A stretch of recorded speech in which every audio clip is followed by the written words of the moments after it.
ఈ రోజు ఈ వీడియోలో అంటిల్ డాన్ అనే మూవీ గురించి మాట్లాడుకుందాం. ఎలా రూబిన్ లీడ్ గా డేవిడ్ శాండ్బర్గ్ డైరెక్షన్ లో వచ్చిన టైమ్ లూప్ హారర్ మూవీ ఇది. ఈ సినిమా స్టోరీ ఏంటి, దీని మీద నా ఒపీనియన్ ఏంటనేది ఇప్పుడు తెలుసుకుందాం పదండి. ముందుగా ఈ సినిమా స్టోరీ ఏంటంటే, క్లోవర్ అనే అమ్మాయి వాళ్ళక్క మెలనీని వెతుక్కుంటూ తన ఫ్రెండ్స్ తో కలిసి గ్లోరీ వ్యాలీ అనే ప్లేస్ కు వస్తది. సరిగ్గా సంవత్సరం క్రితం మెలనీ కనపడకుండా పోతది.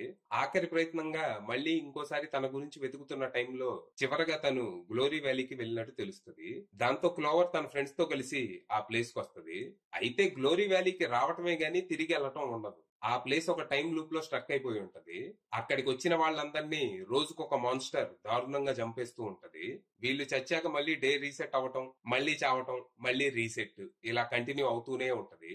అయితే చనిపోయినా మళ్ళీ తిరిగి వస్తాం కదా అని రిలాక్స్ అవ్వటానికి లేదు. ఎందుకంటే ప్రతిసారి వీళ్ళ చావు ఎంత భయంకరంగా ఉంటదంటే దీనికంటే పర్మనెంట్ గా చావటమే బెటర్ అనిపిస్తుంది. ఆ ప్లేస్ నుంచి బయటపడాలంటే ఒక్కటే దారి, తెల్లారే వరకు సర్వైవ్ అవ్వటం. లేకపోతే కొన్నాళ్ళకి వీళ్ళు కూడా ఆ క్రియేచర్స్ లా మారిపోయి అక్కడే సెటిల్ అయిపోవాల్సి వస్తుంది. మరి ఈ పరిస్థితుల్లో వాళ్ళు ఏం చేశారు, అసలు ఆ ప్లేస్ ఏంటి, అక్కడ ఏం జరిగింది, ఇప్పుడు ఏం జరుగుతుంది, దాని వెనకున్న కథ ఏంటి, ఇంతకీ మెలనీ ఏమైంది, చివరికి వీళ్ళు ఆ ప్లేస్ నుంచి ప్రాణాలతో బతికి బయటపడ్డారా లేదా అనేది మీరు సినిమా చూసి తెలుసుకోవాలి.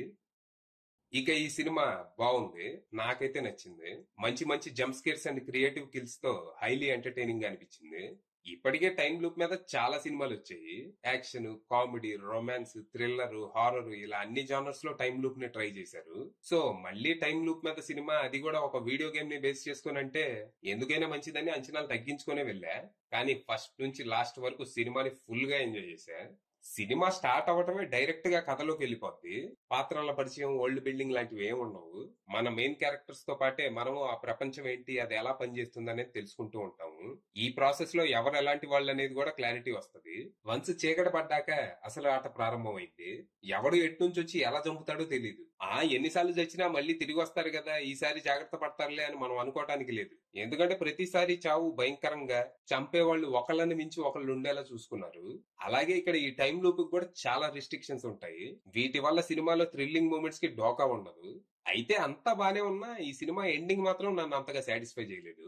అంటే అసలు ఆ టైం లూప్ ఏంటి, అది ఎలా వర్క్ అవుతుంది, దీని వెనక ఎవరున్నారు అనే దానికి వాళ్ళు ఇచ్చిన రీజన్ గానీ ఎక్స్ప్లెనేషన్ గానీ నన్ను అంతగా సాటిస్ఫై చేయలేదు.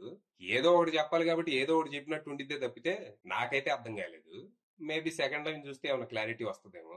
ఇది ఒక్కటి పక్కన పెట్టేస్తే మిగిలిన సినిమా అంతా నేను ఫుల్ గా ఎంజాయ్ చేశాను.